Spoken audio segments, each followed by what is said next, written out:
Praise the Lord. கர்த்தருடைய பரிசுத்த நாமம் மகிமைப்படுவதாக. யோபு 5ஆம் அதிகாரம் 9வது வசனம். ஆராய்ந்து முடியாத பெரிய காரியங்களையும் எண்ணி முடியாத அதிசயங்களையும் அவர் செய்கிறார்.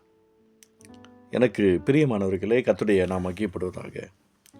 ஒவ்வொரு முறையும் தேவனுடைய அன்பு கரம் நம்முடைய வாழ்க்கையில் ஒவ்வொரு விசேஷ விதமாக கர்த்தர் நம்மை நடத்துவதற்கு அனுமதிக்கிறார்.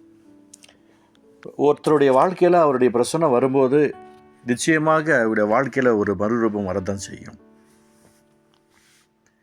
எத்தனையோ பேருடைய வாழ்க்கையில் ஒரு ஊழியர்கள் ஜெபிக்கும் போதே ஒரு மாற்றம் வரும்போது டைரெக்டாக தேவனுடைய பார்வையில் ஒரு மனுஷனோ ஒரு மனுஷியோ இருக்கிறாங்க அப்படின்னு சொன்னால் அவங்களுக்கு விரோதமாக உருவாக்கப்படுகிற எந்த இதுவும் வாய்க்கில் தான் போகும். ஊழியத்தின் பாதையில் நிறைய நேரங்களில் பலவிதமான ஜனங்களுக்காக ஜெபிக்கிற அழகான ஒரு வாய்ப்பு கிடைக்கிறது. அதுவும் சிலருக்கெல்லாம் ஜெபிக்கும் போது பார்த்தீங்க அப்படின்னு சொன்னால் ரொம்ப சந்தோஷமாக இருக்கும். சிலர்கிட்ட நான் ஆசீர்வாதத்தை வாங்கிக்கிட்டு வருவது உண்டு. வயதில் பெரியவர்களாக இருப்பாங்க. 100 வயதுக்கு மேற்பட்ட எத்தனையோ பேருக்கு ஜெபித்ததுக்காக நான் கர்த்தரை ஸ்தோத்திரம் பண்ணுறேன். 100 வயதுக்கு மேற்பட்ட எத்தனையோ ஜனங்களுக்கு நான் அவர்கள் தலையில் கை வைத்து ஜெபிக்கும்போது ரொம்ப சந்தோஷப்பட்டது உண்டு. இவர்களுக்கு ஜெபிக்க நமக்கு ஒரு வாய்ப்பு கர்த்தர் கொடுத்துருக்கிறாரு நினச்சி பார்த்த நேரங்கள் எத்தனையோ உண்டு.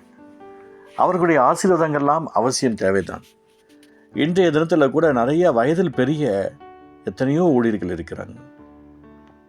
அவங்களுக்கு நம்ம ரெஸ்பெக்ட் பண்ணணும், மரியாதை கொடுக்கணும். வயதில் பெரிய வீட்டில் இருக்கிற பெரியவங்களுக்கு நம்ம மரியாதை கொடுக்கணும். எனக்கு ஆராய்ந்து முடியாத பெரிய காரியங்களையும் எண்ணி முடியாத அதிசயங்களும் அவர் செய்கிறார். இன்னைக்கு யாருக்கு இது செய்கிறார் அப்படின்னு சொன்னால், அவருடைய நாமத்தை மகிமைப்படுத்தும்படியாக வசனத்துக்காக உண்மையாக உத்தமமாக ஓடுகிறவர்களுக்கு கர்த்தர் பெரிய காரியங்களை செய்வார். எப்படியாப்பட்ட காரியங்கள் தெரியுங்களா? ஆராய்ந்து முடியாதது. அதனால தான் உங்களுக்கு நான் சொல்லிக்கிறேன், இந்த வார்த்தை கேட்டுட்டு இருக்கிற என் அன்பு சகோதரனே சகோதரியே, ஆண்டவருடைய நாமத்தை மகிமைப்படுத்தும்படியாக உங்களை நீங்கள் மாற்றிக்கோங்க.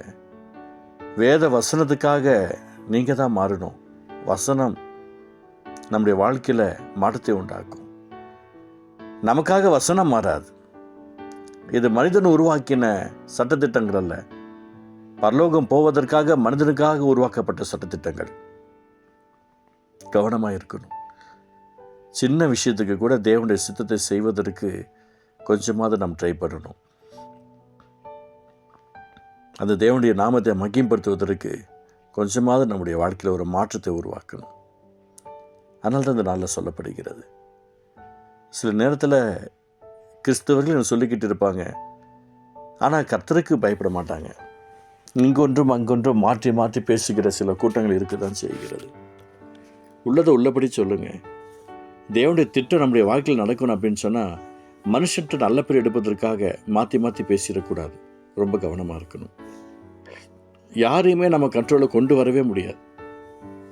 கொஞ்சம் யோசிச்சு பாருங்களேன். கண்ணாடிக்கு முன்னாடி நின்றுக்கிட்டு யாரோ ஒருத்தருக்காக நீங்கள் அவங்களை கஷ்டமாக நினச்சா முடியுமா?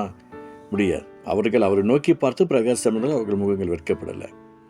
அதே மாதிரி தான் இந்த ஆராய்ந்து முடியாத பெரிய காரியங்களும் எண்ணி முடியாத அவசியங்களையும் அவர் யாருக்கு செய்வார் அப்படின்னு சொன்னால் அவரை நோக்கி பார்க்க வேண்டும். அவருடைய அன்பை நோக்கி பார்க்க வேண்டும். கர்த்தரை பார்க்க வேண்டும். எல்லாரும் விட்டுட்டு போனாங்க. நான் போகவே மாட்டேன்னு சொன்ன மறுதளித்த அந்த பேதுருடைய முகத்தை தான் கர்த்தருடைய கண்கள் பார்த்தது. அதனால தான் அந்த பேதுருக்கு நாட்டுக்குட்டிகளை மேய்ப்பையாக, நாடுகளை மேய்ப்பையாக என்ற ஒரு பெரிய போஸ்டிங்கை கர்த்தர் கொடுக்கிறார். முதலாவது உங்களை ஜனங்களை பிரிக்கலாக்குவே என்று சொல்லும்போது கூட பேதுடைய மைண்ட் எப்படி இருந்துச்சுன்னு தெரியல. ஆனால் இந்த நேரத்தில் அவர் மனதில் ஒரு மாற்றம் வந்ததை பார்க்க முடிகிறது. எனக்கு பிரியமானவர்களே, நாம் ரொம்பவும் கவனமாக இருக்க வேண்டும். ஆராய்ந்து முடியாத பெரிய காரியங்களையும் எண்ணிய முடியாத அதிசயங்களையும் அவர் செய்கிறார். அவர் எனக்கு இந்த வார்த்தை நடக்கணும், எனக்கு அவர் செய்யணும் என்று மன ஏக்கத்துடன் அவரை நோக்கி பாருங்கள். ஆண்டவருடைய அன்பை நோக்கி பாருங்கள். எத்தனையோ பேர் உலகத்தில் கஷ்டத்தில் மத்தியில் தான் ஓடிக்கிட்டு இருக்கிறாங்க. அவங்களுக்காக மன்றாடுங்க. நம்மை காட்டிலும் ரொம்ப கஷ்டப்பட்டு கொண்டு இருக்கிறவர்களை நோக்கி பாருங்கள். எப்பயுமே நான் யார் தெரியுமா அப்படின்ற ஒரு மைண்டில் வச்சுக்க வேண்டாம்.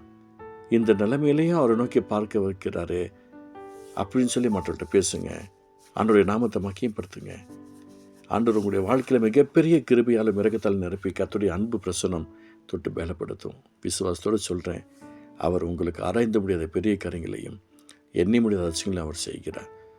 அது செய்வதற்கு என்ன தகுதி வேண்டுமோ அந்த தகுதியை உருவாக்கி கொள்வதற்கு இந்த நாளில் நாம் ஒவ்வொருவரும் நம்மை கர்த்தருடைய வார்த்தைக்கு அர்ப்பணிப்போம். அன்பு தகப்பனே, நம்முடைய சமூகத்தில் எங்களை ஒப்புக் கொடுக்கிறோம். கிருபையினால் இரத்தல் நிரப்பி எங்களுக்கு அறைந்த முடியாத பெரிய காரியங்களையும் எண்ணி முடியாத அதிசயங்களையும் செய்யுங்க ஜெபிக்கிறோம். இயேசு நல்ல பிதாவே, ஆமென்.